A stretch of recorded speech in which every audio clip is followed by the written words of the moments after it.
না না, এই যে হুমায়ুন জাগত দেবরাজ, দেবরা, সে নিজে খুব একটা হিনিয়াস অফিসার।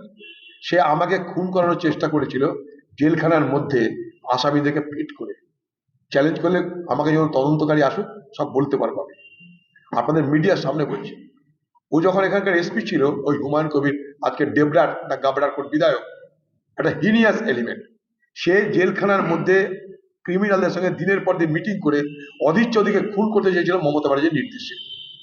তাদেরকে বলে দিয়েছিল যত টাকা লাগে লাগুক, ছেড়ে দেবো, খুন করে আবার ঢুকিয়ে দেবো।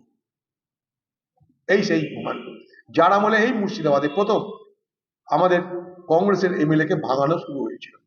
ভয় দেখিয়ে কংগ্রেস একটা এমএলএ কে ভাঙিয়ে তৃণমূলে জয়েন করেছিল। তার পুরস্কার হিসাবে তাকে মমতা ব্যানার্জি বড় বড় পদ দিল, তাকে এমএলএ করলো, মন্ত্রী করলো। আমি আবার বলছি হিনিয়াস এলিমেন্ট।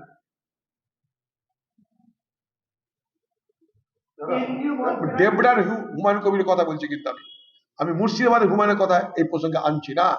আমি ডেবরার হুমায়ুন কবি যার কথা রেফার করলেন তার কথা বলছি, হিনিয়াস এলিমেন্ট।